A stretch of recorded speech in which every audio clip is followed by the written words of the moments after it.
హల్లెలూయా. నీతిమంతుల గుడారములలో రక్షణను గూర్చిన ఉత్సాహ సునాదము వినబడును. యెహోవా దక్షిణ హస్తము సాహస కార్యములు చేయును. నీతిమంతుల గుడారములో అంటే ఎవరు నీతిమంతులు?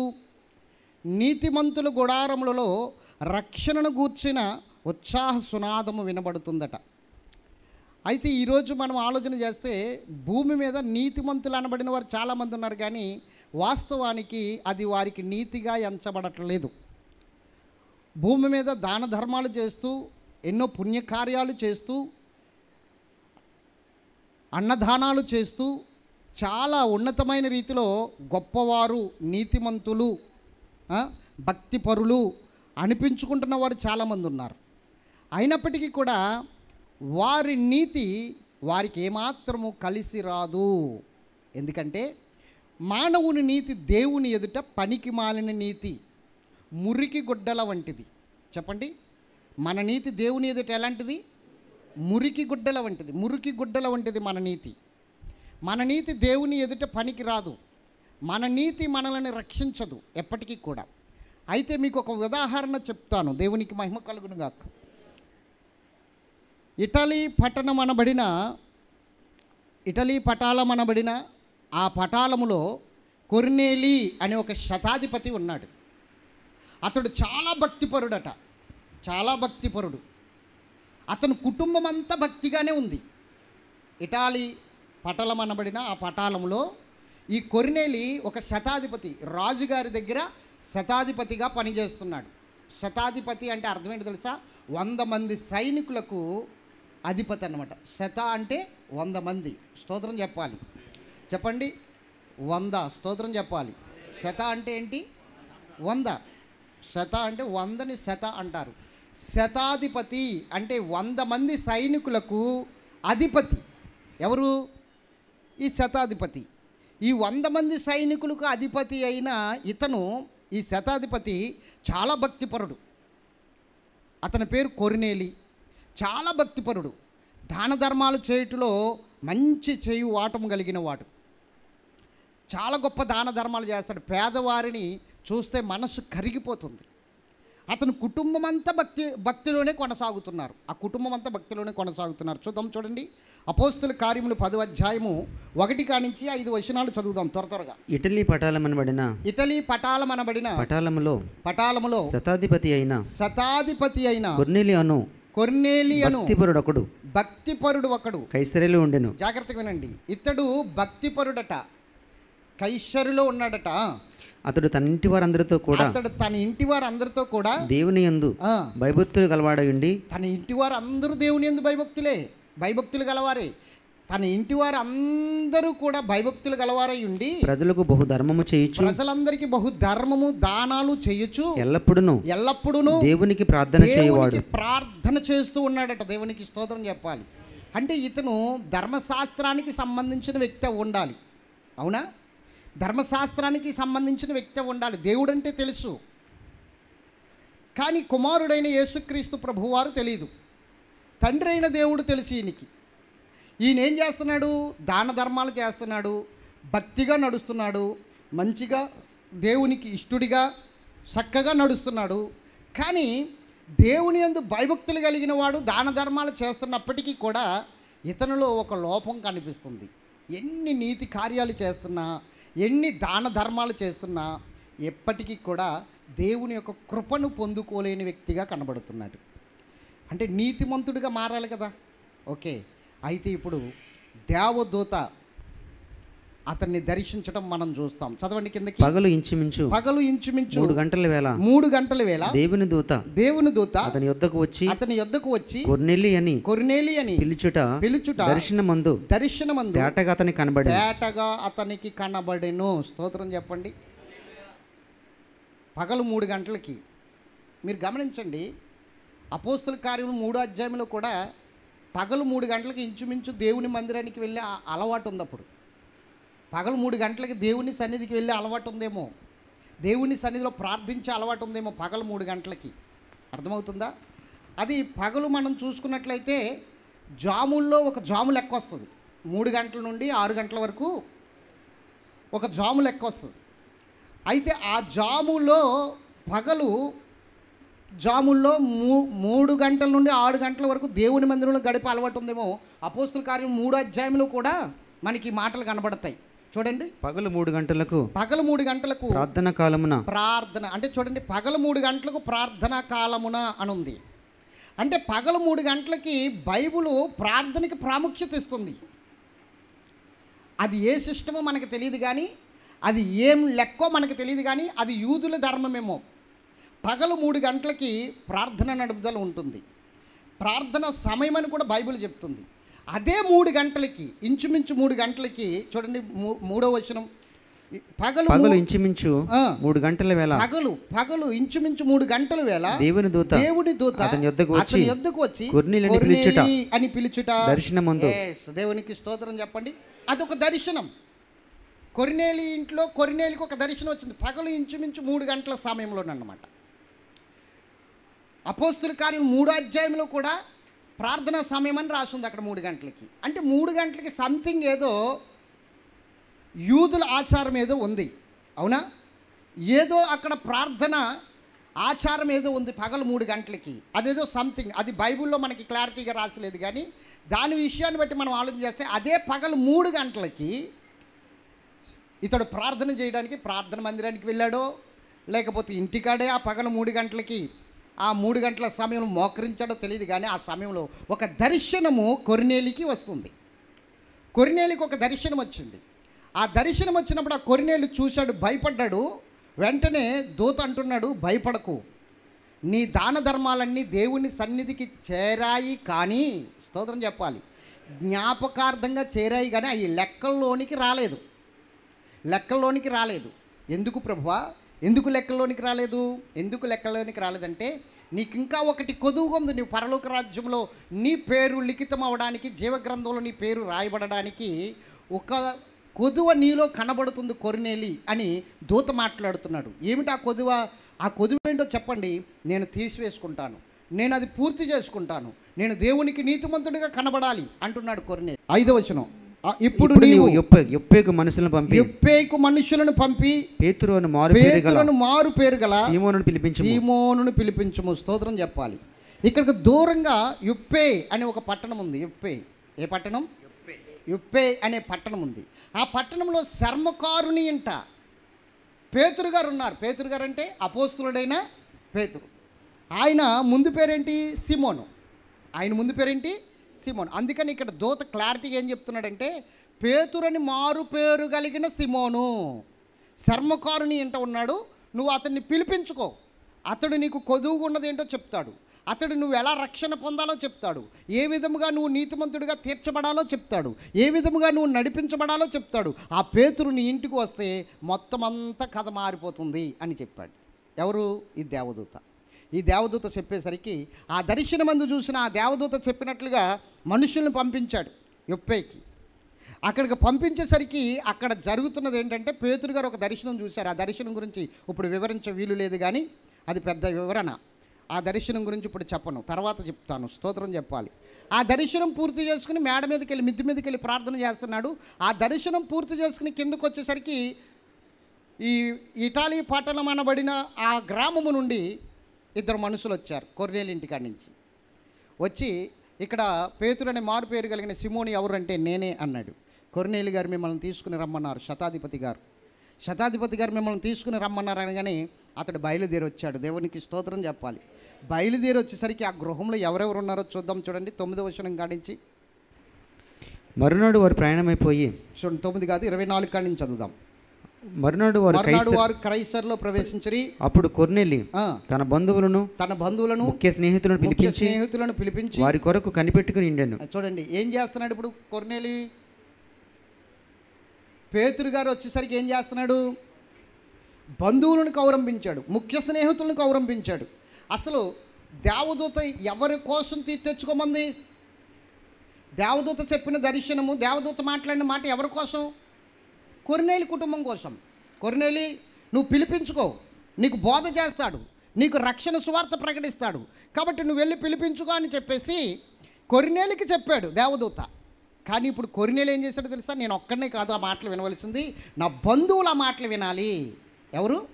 నా బంధువులు, నా రక్త సంబంధులు ఆ మాటలు వినాలి.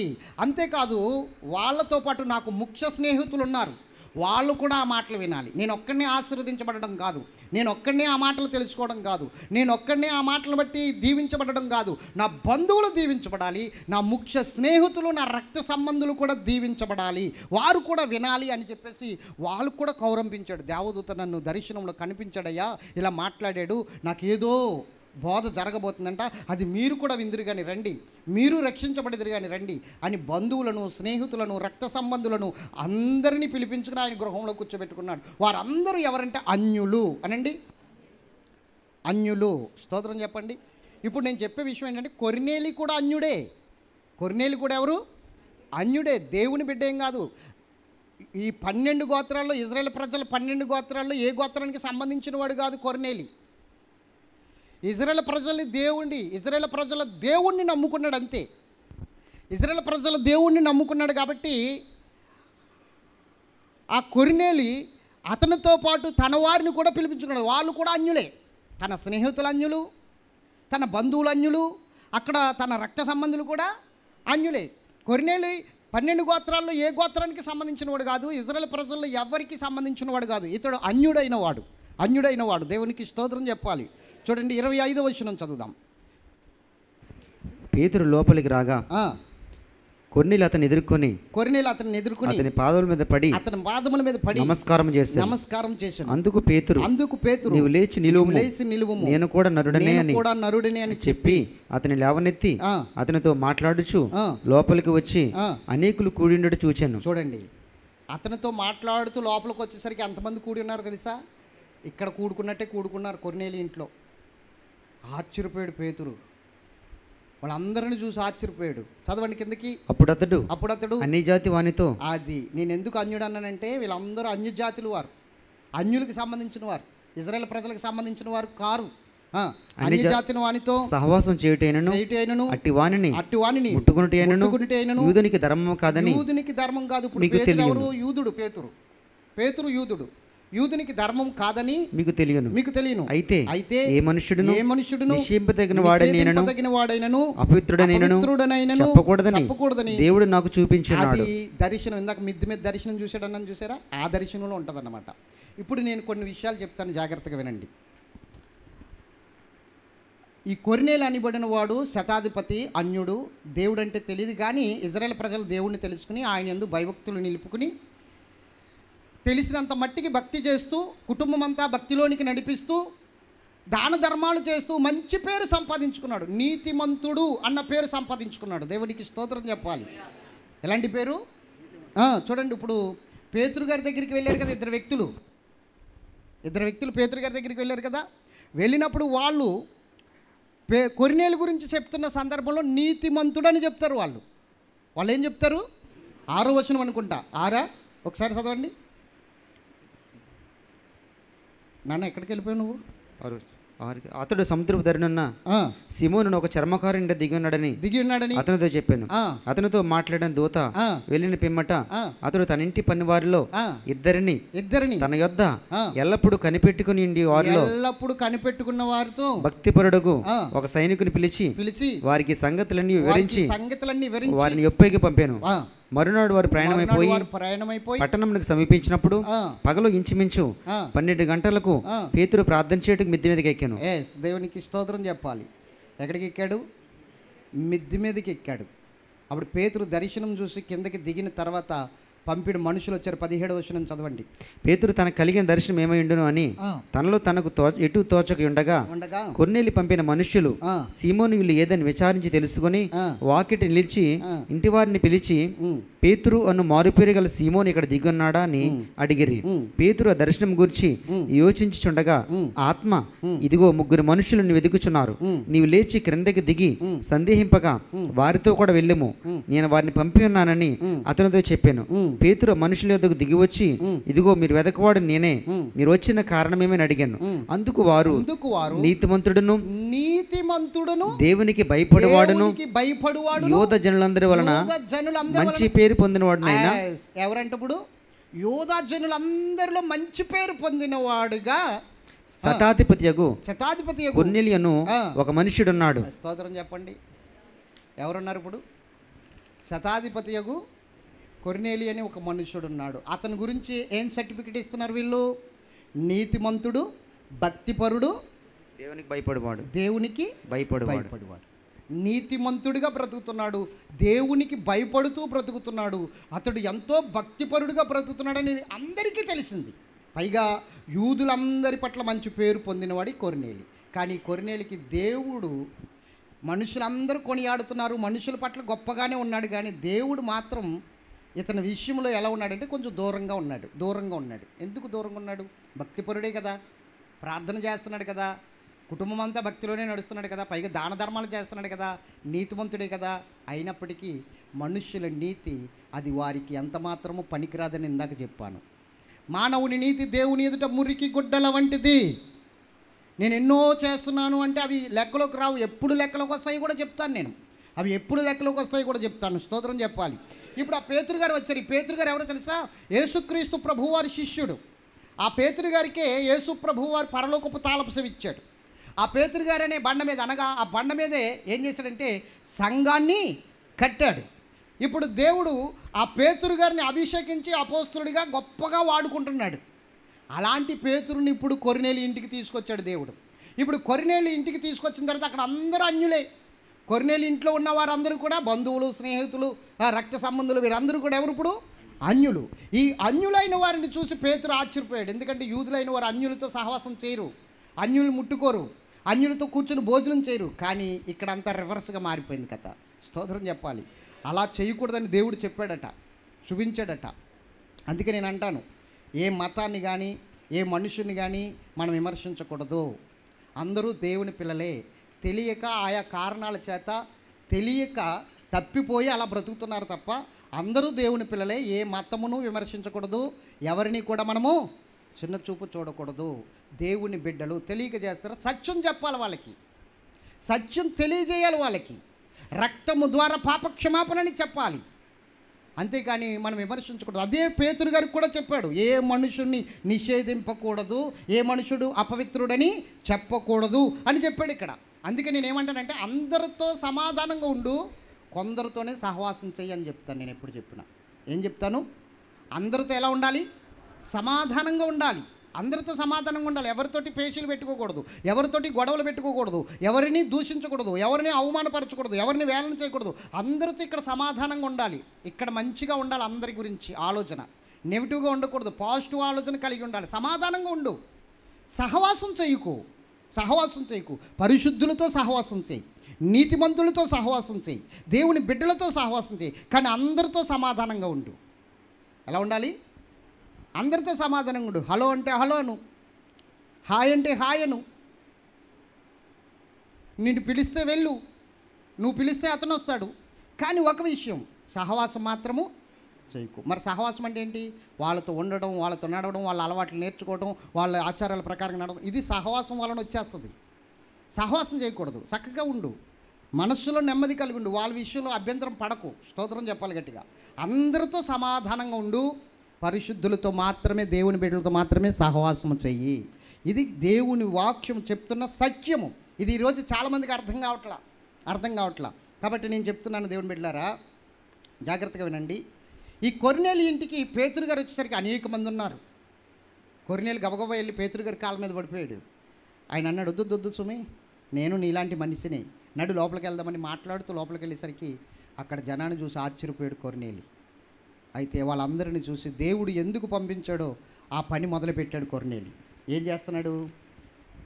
నువ్వు యూదుల ద్వారా, ఇజ్రాయేల్ ప్రజల ద్వారా మంచి పేరు సంపాదించుకున్నావయ్యా. అయితే ఆ యూదుల యొక్క దేవుణ్ణి, ఆ ఇజ్రాయేల్ దేవుణ్ణి తెలుసుకుని ఆరాధిస్తున్నావు, మంచిదే, మంచివాడివే, మంచి పనే చేస్తున్నావు. కానీ ఇంకొక సత్యం తెలియాలి నీకు. ఏంటో తెలుసా? ఆ దేవుణ్ణి ఆరాధించడం ద్వారా నీవు పాపక్షమాపణ పొందవు, నువ్వు చేస్తున్న నీతి కార్యాల ద్వారా నువ్వు పరలోకానికి చేరవు. మరి ఏం చేయాలి? యేసు రక్తములో కడగబడాలి అని చెప్పాడు. ఏం చేయాలి? ఇప్పుడు ఏం చేయాలి నాన్న? యేసు రక్తములో కడగబడాలి. స్తోత్రం చెప్పాలి గట్టిగా,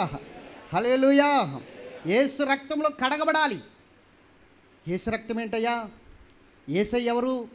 ఆ రక్తం ఏమిటి? కొర్నేలికి తెలియదు. కొర్నేలి కుటుంబంలో కూర్చున్న వారికి, ఆ గృహంలో కూర్చున్న వారికి తెలియదు, ఎవరికీ తెలియదు. ఇప్పుడు ఆ కొర్నేలి ఇంటిలో కూర్చున్న వారందరూ ఆసక్తితో చూస్తున్నారు. యేసయ్య రక్తమా? ఆ రక్తంలో మేము ఎలా కడగొడతాం? ఆ రక్తం ఎక్కడి నుంచి వస్తుంది? ఆ రక్తం ఎలా సంపాదించుకోగలదు? ఆ రక్తం ఏ విధంగా మేము సంపాదించుకోగలదు అన్న ఆలోచనతో, ఆతృతతో ఎదురు చూస్తున్నారు. పేతురు గారు ఏం చెప్తారా అని ఎదురు చూస్తున్నారు. పేతురు గారు మొదలుపెట్టాడు సువార్త. స్తోత్రం చెప్పాలి. పలానా టైంలో ఇన్ని సంవత్సరాల కిందట, అప్పటికి మరి 5 సంవత్సరాలు అయిందో, 10 సంవత్సరాలు అయిందో, 20 సంవత్సరాలు అయిందో తెలియదు, కానీ ఇన్ని సంవత్సరాల కిందట క్రీస్తు శకంలోనే ఇది జరిగింది. క్రీస్తు శకంలోనే 50వ సంవత్సరంలోనో 40వ సంవత్సరంలోనే ఇది జరుగుంటుంది. ఇన్ని సంవత్సరాల కిందట నజరేయుడు అనే యేసు గురించి మీరు వినే ఉంటారు. ఆ యేసు దేవుని కుమారుడు. ఆయన కన్య మరియా గర్భాన పుట్టి 33.5 సంవత్సరాలు భూమి మీద జీవించి, ఆయన మానవుల యొక్క పాపక్షమాపణ నిమిత్తమై, మానవుల యొక్క రక్షణ నిమిత్తమై ఆయన ఒంటిలో ఉన్న రక్తమంతా ఒలికించి ఆఖరు బొట్టు వరకు ఆయన సిలువలో మరణించి సమాధి చేయబడి 3వ దినాన తిరిగి లేచాడు అని చెబుతున్నాడట. దేవునికి స్తోత్రం చెప్పాలి. ఆ మాటలు ఆసక్తితో వింటున్నారండి. ప్రశ్నార్థమైన మనసు లేదు వాళ్ళకి. ఇది నిజమా? ఇది ఒప్పుకోవచ్చా? ఆయన వడ్రంగి కుమారుడు అంటున్నారు కదా చాలామంది. ఆయన దేవుడు కాదంటున్నారు కదా చాలామంది. వడ్రంగవాని కుమారుడు అంటున్నారు. ఆయన దైవ దూషణ చేశారని తీర్పు తీర్చాడంటే కదా పిలాతు. దైవ దూషణ చేసిన వాడంటే కదా, నేను దేవుని కుమారుని, నేనే దేవుని అని చెప్పుకున్నవాడంటే కదా.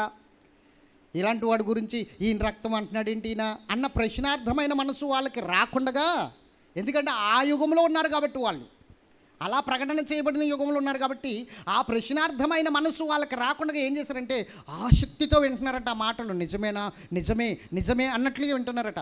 ఆ మాటలు వింటుండగానే అద్భుతం జరిగిందండి. చూడండి, అదే అధ్యాయంలో 44వ వచనం నుంచి మనం చదువుతాం. పేతురు ఈ మాటలు ఇంకా చెప్పుచుండగా, పేతురు ఇంకా ఈ సువార్త చెప్పుచు ఉండగా అతని బోధ విన్న వారందరి మీదకి పరిశుద్ధాత్మ దిగెను. గట్టిగా చప్పట్లు కొడదాం. అక్కడ ఉన్నవారు ఎవరండి? అక్కడున్నవారెవరు? దేవుడు అంటే తెలిసిన వారా? యేసు రక్తంలో కడగబడిన వారా? బాప్తిసం తీసుకున్నవారా? కాదు. పేతురు గారు ఈ మాటలు చెప్తున్నారు. మీరందరూ ఆయన్ని విశ్వసించాలి.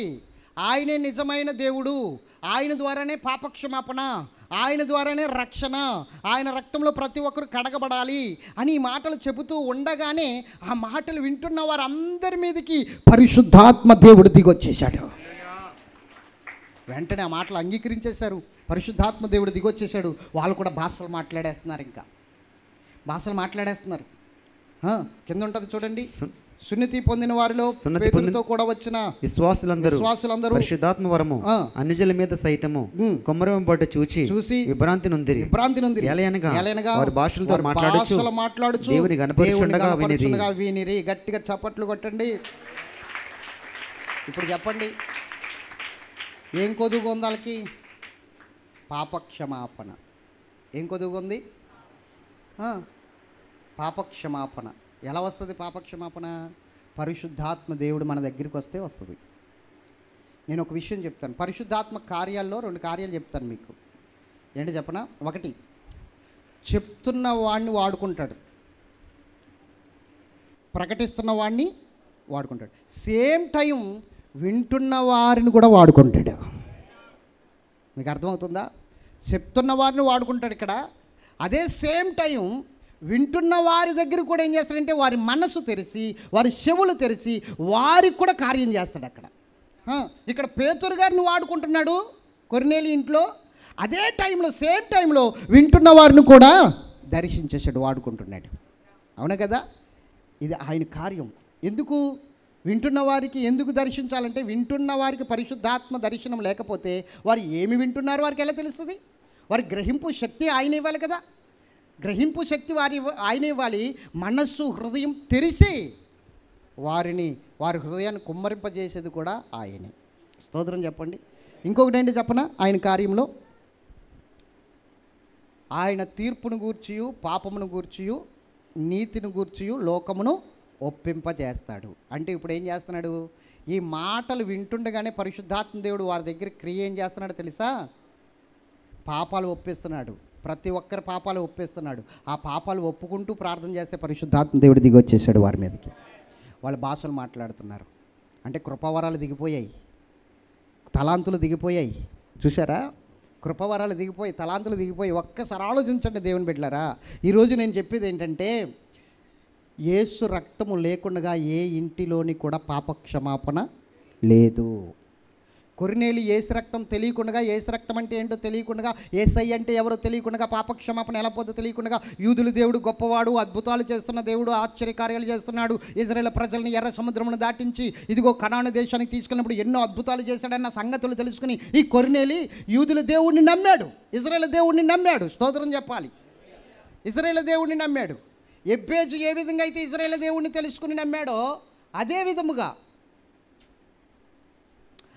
విధముగా ఈ కొర్నేలి కూడా దేవుణ్ణి తెలుసుకున్నాడు.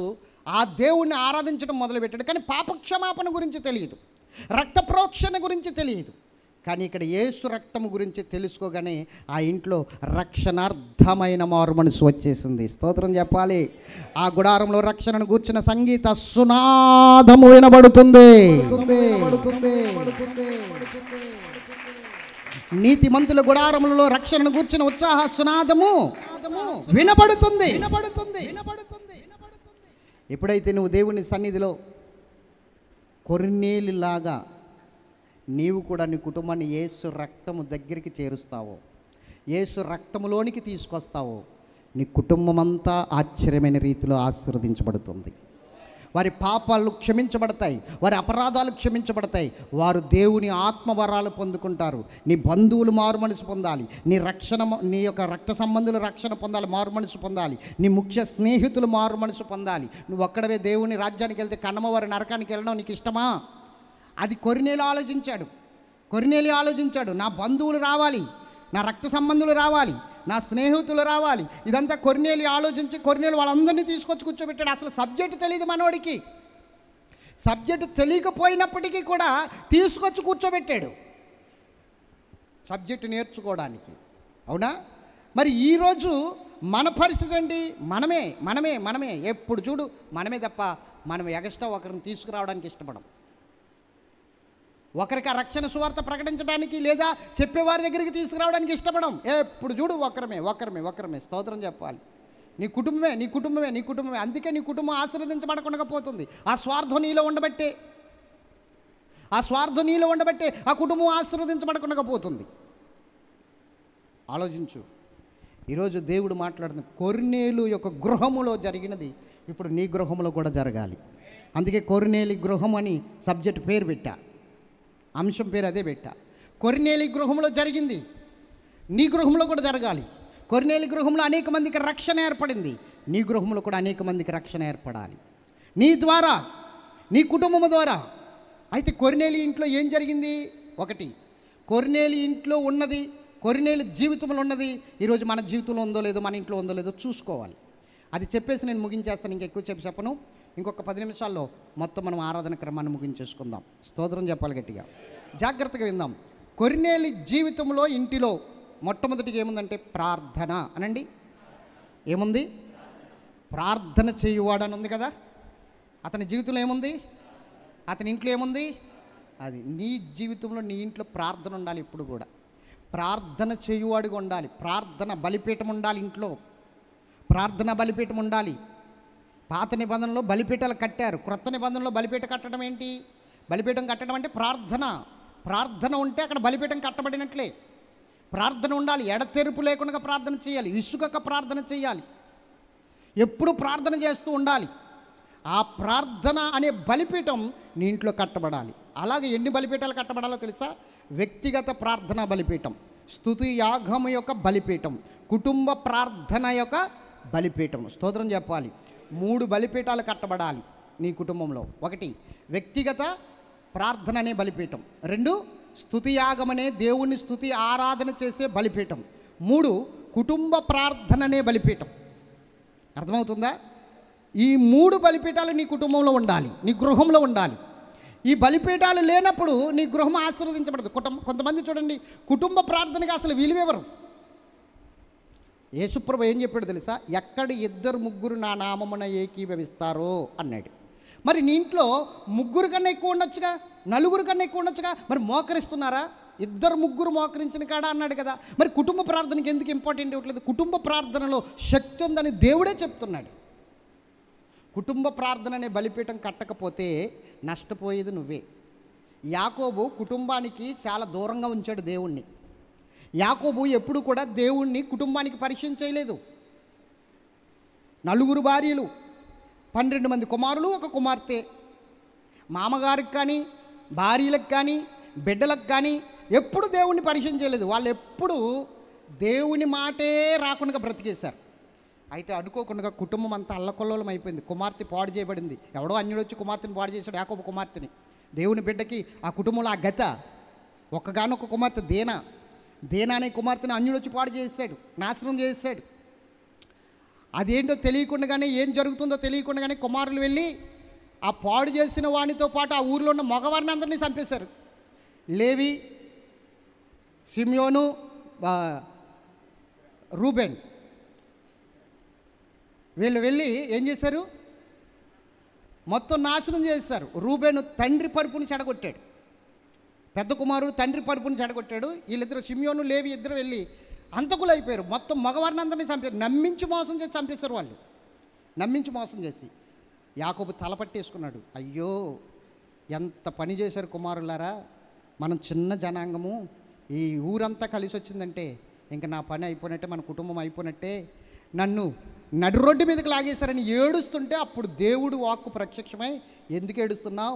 నీకు కుటుంబ ప్రార్థన అనేది నువ్వు చేయకుండా నీ కుటుంబాన్ని భ్రష్టత్వంలోనికి పంపేశావు, అందుకే ఇలా జరిగింది. ఇప్పుడు నీ కుటుంబాన్ని తీసుకుని మొదట్లో నేను నీకు ఎక్కడ కనిపించాను? బేతేలులో. ఆ బేతేలుకి వెళ్ళి కుటుంబ ప్రార్థన అనే బలిపీఠం కట్టన్నాడు దేవుడు. దేవునికి స్తోత్రం చెప్పాలి. అప్పుడు దేవుడి మాట ప్రకారంగా వెళ్ళాడండి. 5 అధ్యాయమా 35 చదువునా? దేవుడు యాకోబుతో, జాగ్రత్తగా వినాలి. ఈ మాటలు చాలా ఇంపార్టెంట్. దేవుడు యాకోబుతో నీవు లేచి బేతేలునికి వెళ్ళి అక్కడ నివసించి నీ సహోదరుడైన ఏశావు ఎదుట నుండి నువ్వు పారిపోయినప్పుడు నీకు కనబడిన దేవునికి అక్కడ బలిపీఠం కట్టమని చెప్పగా యాకోబు తన ఇంటి వారితోనూ తన యొద్దనున్న వారందరితోనూ నీ యొద్దనున్న అన్య దేవతలను పారవేసి. అది అంటే ఇప్పుడు తన ఇంటి వారికి దగ్గర ఏమున్నాయి? తన ఇంటి వారి దగ్గర ఏమున్నాయి? ఇప్పుడు ఆ మాత్రం చూసుకునే జ్ఞానం లేదండి ఇంటి యజమానికి. ఇంటి యజమాని అలాగుంటే కుటుంబం నాశనం అవ్వకపోతే ఏమవుతుందండి? ఏమండి, ఇంటి యజమాని దేవుని సన్నిధికి వెళ్తూ దేవుడిని ఆరాధిస్తూ దేవుడి వల్ల ఆశీర్వదించబడతాను అని చెప్పుతూ ఉన్నప్పుడు ఆ కుటుంబం ఎలా ఉందో చూసుకోవాలి కదా. కుటుంబం ఎలా నడుస్తుందో చూసుకోవాలి కదా. కుటుంబం భక్తిపరులుగా ఉన్నదో చూసుకోవాలి కదా. కొర్నేలు కుటుంబస్తులు కూడా భక్తిపరులుగా ఉన్నారట. కొర్నేలు కుటుంబంలో ఏం కనబడుతుంది మనకి? భక్తి కనబడుతుంది. తాను ఒక్కడే కాదు, కుటుంబ సభ్యులు అందరితో పాటు భక్తిపరులై ఉన్నారని రాయబడి ఉంది అక్కడ. మరి యాకోబు కుటుంబ సభ్యుల దగ్గర ఏమున్నాయో తెలుసా? తన ఇంటి వారి దగ్గర అన్య దేవతలు ఉన్నాయి. యాకోబు, ఇన్నాళ్ళ నుంచి 20 సంవత్సరాల నుంచి ఏం చేస్తున్నావు నాయన? నువ్వు 20 సంవత్సరాలు అయింది నువ్వు అక్కడికి వెళ్ళి, 20 సంవత్సరాలు అయింది నువ్వు కుటుంబాన్ని ఏర్పాటు చేసుకుని 20 సంవత్సరాలు అయింది. ఈ 20 సంవత్సరాలు ఒక్కసారి కూడా కుటుంబం అనే బలిపీఠం, కుటుంబ ప్రార్థన అనే బలిపీఠం కట్టాలని తెలియదా నీకు? అర్థం కాలేదు నీకు? ఇంత నాశనం నేను ఎత్తు మీదకి వచ్చేంత వరకు ఎలా కళ్ళు మూసుకుని పోయి ఉన్నావని మాట్లాడుతున్నాడు దేవుడు. కుటుంబ ప్రార్థనకి ఇంపార్టెంట్ ఇవ్వట్లేదు. చెప్పండి, కుటుంబ ప్రార్థన అనే బలిపీఠం ఉండాలి. అప్పుడు వరకు అన్య దేవతలు ఉన్నారు వాళ్ళ దగ్గర, ఆ ప్రతిమలు ఉన్నాయి వాళ్ళ దగ్గర. తీయించేశాడు. రండి బలిపీఠం కడదామని అప్పుడు కుటుంబం అంతా తీసుకెళ్ళి శుద్ధీకరించుకుని అక్కడ బలిపీఠం కట్టినట్లుగా కనబడుతుంది. అవునా? కాబట్టి నేను చెప్తున్నాను, కొర్నేలి ఇంట్లో ఏముందో తెలుసా? ప్రార్థన అనే బలిపీఠం ఉంది. 1 వ్యక్తిగత ప్రార్థన అనే బలిపీఠం, 2 స్తుతి యాగం అనే బలిపీఠం, 3 కుటుంబ ప్రార్థన అనే బలిపీఠం. స్తోత్రం చెప్పండి. ఆ తర్వాత కొర్నేలి ఇంట్లో దర్శన ప్రత్యక్షత ఉంది. ఏముంది చెప్పాలి? దేవదూత వచ్చి మాట్లాడుతున్నాడు. అక్కడ దేవదూత అని రాయబడ్డది, కానీ దేవదూత స్థానంలో వచ్చింది యేసు ప్రభువే. అర్థమవుతుందా? ఏమని మాట్లాడాడు? పగలు ఇంచుమించు 3 గంటలకి దేవుని దూత అతని యొద్దకు వచ్చి కొర్నేలి అని పిలుచుట దర్శనమందు తేటగా అతనికి కనబడను. దర్శనమందు అతనికి తేటగా కనబడినప్పుడు అతడు దూత వైపు తేరి చూచి భయపడి, ప్రభువా. ఇప్పుడు చెప్పండి, ఎవరు వచ్చింది? దూతను ప్రభు అంటే దూత ఊరుకుంటాడా? బాబు నీకు నమస్కారం నాయన, నేను ప్రభువుని కాదు, నేను దూతనే. ప్రభు ఆయన, మనందరికీ ప్రభువు ఆయన అని చెప్తాడు. కానీ ఇప్పుడు ప్రభువా అన్నా కూడా మాట్లాడలేదు కదా. అంటే వచ్చింది ఎవరు? ఇప్పుడు కొన్ని క్లారిటీగా ఉండవు, మనం అర్థం చేసుకోవాలి. దేవదూత పేరిట వచ్చింది ఎవరు? ఇప్పుడు యేసుప్రభు. యేసుప్రభు వారే అక్కడికి వచ్చాడు. కాబట్టి ప్రభువా అని ఇక్కడ మాట్లాడుతున్నాడు. అర్థమవుతుందా? కాబట్టి దర్శన ప్రత్యక్షత ఉంది. దర్శనం అనేది నీకు కావాలి, దర్శనం ఉండాలి ఖచ్చితంగా. దేనికోసం? నీ జీవితం ఏమిటో, నీ ఏ విధంగా నడవాలో, దేవుని చిత్తం ఏమిటో, దేవుని ఆలోచన ఏంటో, దేవుని ఉద్దేశాలు ఏంటో, దేవుని సంకల్పాలు ఏమిటో అవి దర్శన రూపంలో నీకు తెలియాలి, ఖచ్చితంగా తెలియాలి. అందుకే కొర్నేలి ఇంటిలో, కొర్నేలి గృహములో 1 ప్రార్థనా బలిపీఠం ఉంది, 2 దర్శన ప్రత్యక్షత ఉంది, 3 దైవజనుణ్ణి చేర్చుకున్న స్థితి ఉంది. ఆ గృహంలో ఎవరున్నారు? దైవజనుడు ఉన్నాడు. ఎక్కడో ఉన్న పేతురుని తీసుకుని వచ్చి ఇంట్లో చేర్చుకున్నారు. దైవజనుడు ఉండాలి నీ ఇంట్లో. ఎవరుండాలి? దైవజనుడు ఉండాలి. నీకు ఖచ్చితంగా దైవజనుడు అంటూ నీ జీవితంలో ఉండాలి. నీ కుటుంబానికి ఒక దైవజనుడు ఉండాలి. ఆ దైవజనుడు నీకు ఆత్మీయ తండ్రిగా మారాలి. ఎలా మారాలి? ఆ దైవజనుడు ఎలా మారాలి? ఖచ్చితంగా ఉండాలి. నేను ఎవరి కింద ఉండక్కర్లేదు, నేను దాసుని కాదు, నాకు డైరెక్టర్ దేవుడే అనుకుంటారు చాలామంది. అది తప్పు, అది తప్పు. బైబిల్కి వ్యతిరేకంగా నడుస్తున్నట్లే అది. బైబిల్ తెలియక మాట్లాడుతున్నారు వాళ్ళు, బైబిల్ తెలియక మాట్లాడుతున్నారు. నేను చెప్తున్నాను, ఖచ్చితంగా ఒక దైవజనుడు ఉండాలి నీ కుటుంబానికి. ఒక యాజకుడిగా, ఒక ప్రవక్తగా, ఒక నాయకుడిగా నీ కుటుంబానికి ఉండాలి దైవజనుడు. ఎందుకు ఉండాలంటే దానికి ఒక రూల్ చెప్తాను వినండి, బైబిల్ రూల్ చెప్తాను వినండి. స్తోత్రం చెప్పాలి. ఇజ్రాయేల్ ప్రజల్ని దేవుడు ఐగుప్తు నుండి తీసుకొచ్చాడు కదా. ఆమేన్. వినపడుతుందా? ఇసుక్కోకండి, వినండి, స్తోత్రం చెప్పండి. హల్లెలూయా. జీవితమాలతో ఇసురుకోండి, పర్లా, ఉడికెడుతుందిగా. ఐగుప్తు దేశం నుండి కనాను దేశానికి ఇజ్రాయేల్ ప్రజల్ని నడిపించడానికి ఐగుప్తిలో తొలి సంతానము అనగా ఐగుప్తీయుల యొక్క తొలి సంతానాన్ని నాశనం చేశాడు సంహార దూతను పంపించి. అవునా? పంపించిన తర్వాత ఇజ్రాయేల్ ప్రజల్లో ఒక తొలి సంతానములు ఎవ్వరు కూడా నాశనం కాలేదు, గొర్రెపిల్ల పస్కా గొర్రెపిల్ల రక్తాన్ని బట్టి. మీకు అర్థమవుతుందా లేదా? అప్పుడు దేవుడు ఇజ్రాయేల్ ప్రజలతో ఒక నిబంధన చేశాడు. ఏమన్నాడు తెలుసా? మీ తొలి సంతానం ఐగుప్తులతో పాటు నశించలేదు కనుక మీ ఇజ్రాయేల్ జాతిలో ప్రతి తొలి సంతానము, ప్రతి మగబిడ్డ నాకు ప్రతిష్ఠించబడాలి, ప్రతి మగబిడ్డ నాకు ప్రతిష్ఠించబడాలి అన్నాడు. స్తోత్రం చెప్పాలి. ఇప్పుడు ఇజ్రాయేల్ ప్రజల్లో 12 గోత్రాల వారు కూడా ఏం చేయాలో తెలుసా? తొలి సంతానమైన మగబిడ్డని తీసుకెళ్ళి ఎవరికి ఇచ్చేయాలి? దేవుని సేవ చేయడానికి దేవుడికి ఇచ్చేయాలి. కానీ ఆ రూల్ మార్చేశాడు దేవుడు. ఎలా మార్చాడో తెలుసా? ఇజ్రాయేల్ ప్రజల్లో 12 గోత్రాల్లో వారిలో తీసుకోకుండా పూర్తిగా ఒక గోత్రాన్ని తీసేసుకున్నాడు, అదే లేవి గోత్రం. స్తోత్రం చెప్పాలి. పూర్తిగా ఒక గోత్రాన్ని తీసేసుకున్నాడు. ఒక గోత్రాన్ని తీసేసుకుని అన్నాడు, ఇదిగో ఈ గోత్రం వారు పూర్తిగా నా సేవ చేస్తారు, ఇంకా మీరు మీ తొలి సంతానాన్ని ఇవ్వక్కర్లేదు, మీ తొలి సంతానానికి బదులుగా ఒక గోత్రం వారిని నేను సేవకు తీసేసుకున్నాను అని చెప్పాడు. అందుకని ఏమని చెప్తాడు ఆయన? లేవీయుడు ఖచ్చితంగా మీ ఇంటిలో ఒకడిగా ఉండాలి అని చెప్తాడు. మీ కుటుంబ సభ్యుల్లో ఒకడిగా ఉండాలి. లేవీయుడు నీ కుటుంబంలో ఒకడిగా ఉండాలి. ఎందుకు ఉండాలి? లేవి గోత్రం వేరు కదా, మా గోత్రాలు వేరు కదా. మా కుటుంబంలో ఒకడిగా ఎందుకు ఉండాలంటే మీ కుటుంబంలో ఒకడిని నేను తీసుకోకుండా మీ కుటుంబంలో ఒకడి బదులుగా ఆ గోత్రాన్ని తీసేసుకున్నాను కదా, అందుకని ఆ గోత్రంలో వాడు ఒకడిగా, మీ ఇంట్లో వాడు ఒకడిగా ఉంటాడు అని చెప్పాడు. స్తోత్రం చెప్పండి. అలాగే ఇప్పుడు ఆత్మీయ తండ్రిగా దైవజనుడు మన ఇంట్లో ఒక్కడిగా ఎందుకు ఉండాలో తెలుసా? నీ కుటుంబంలో సమర్పణ కలిగి సేవకు వచ్చిన వారు ఎవరూ లేరు కాబట్టి, అసలు రూల్ ప్రకారంగా నీ కుటుంబంలో కూడా ఒకరు సేవకు రావాలి కాబట్టి, రాలేదు కాబట్టి ఆ సేవకుడిని మనము మన కుటుంబ సభ్యునిగా ఏర్పాటు చేసుకోవాలి. స్తోత్రం చెప్పండి గట్టిగా. చూడండి, ఆ మాట చూపిస్తాను ఒక్కసారి మీకు బాగా అర్థమయ్యేటట్లు. ద్వితోపదేశ కాండము 12:19 నీ దేశంలోనున్న నీవు నీ దేశములోనున్న నీ దినములన్నిటిను లేవీలను విడవకూడదు సుమి. అలాగే 14:27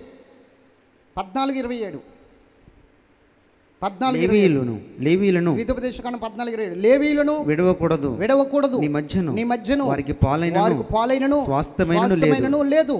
అలాగే ద్వితోపదేశకాండం 12:12 మీరు మీ కుమారులు మీ కుమార్తెలు మీ దాసులు పనికత్తెలు మీలో పాలైనను స్వాస్థ్యమైనను పొందక మీ ఇండ్లలో ఉండు లేవీలు మీ దేవుడైన యెహోవా సన్నిధిని సంతోషింపవలెను. మీ ఇండ్లలో ఉండు లేవీలు అంటే లేవి గోత్రాన్ని, ఒక్క గోత్రాన్ని తీసుకుని ఇశ్రాయేలు ప్రజలకి ఇంకా మీ తొలి సంతానం నాకు అవసరం లేదు, వీళ్ళని తీసేసుకున్నాను వారికి బదులుగా అని చెప్పేసి వీళ్ళని తీసుకుని వాడుకోవడం మొదలుపెట్టాడు. అలాగే మీ కుటుంబంలో సేవకులుగా ఉండవలసిన వారి పక్షముగా ఒక సేవకుని ఏర్పరచుకొని నీ కుటుంబానికి అందించాడు దేవుడు. మరి నువ్వేం చేయాలి? ఇప్పుడు చేర్చుకోవాలి. అలా చేర్చుకున్నాడు కొర్నేలి చేర్చుకున్నాడు కాబట్టే అక్కడ ఏం జరిగిందో తెలుసా? రక్షణ సువార్త అందింది. చెప్పండి, కొర్నేలి ఇంట్లో ఏముంది ఇప్పుడు? ప్రార్థన బలిపీఠం 2, ఇంకా అన్నీ కలిపి 3 బలిపీఠాలు. ప్రార్థన బలిపీఠము, స్తుతియాగం, వ్యక్తిగత ప్రార్థన స్తుతియాగం బలిపీఠము 2, కుటుంబ ప్రార్థన బలిపీఠము. తర్వాత దర్శన ప్రత్యక్షత. మూడవదేంటి? దైవజనుని చేర్చుకునుట. ఓకే, చేర్చుకోవాలి. మిమ్మల్ని చేర్చుకున్నవాడు నన్ను చేర్చుకున్నవాడు నన్ను పంపిన తండ్రిని చేర్చుకున్నాడు. ఎప్పుడైతే దైవజనుని చేర్చుకున్నాడో పరిశుద్ధాత్మ కుమ్మరింపు జరిగింది. ఏం జరిగింది? పరిశుద్ధాత్మ కుమ్మరింపు. ఇప్పుడు నీ ఇంట్లో పరిశుద్ధాత్మ నడుదల ఉండాలి.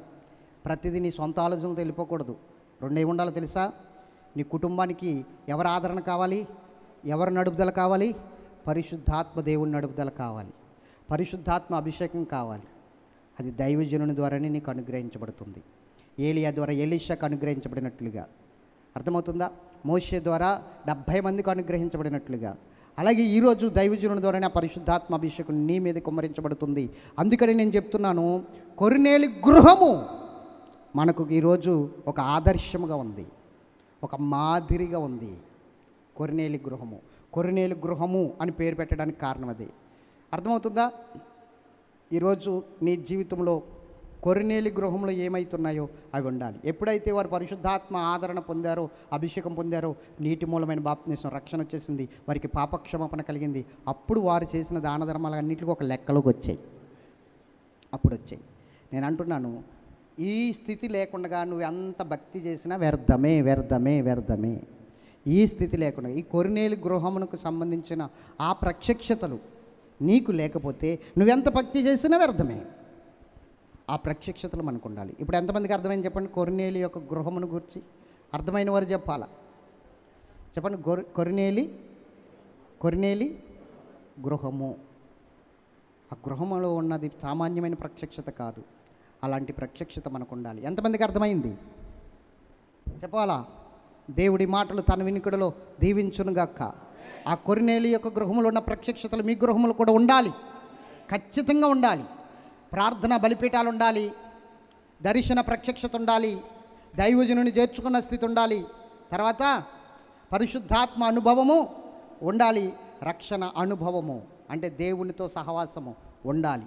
ఇవి ఉంటేనే నీ జీవితంలో దేవుని కార్యాలు జరుగుతున్నట్లు. ఇవి ఉంటేనే, ఈ సహవాసం ఉంటేనే. ప్రార్థన చేసుకుందాం.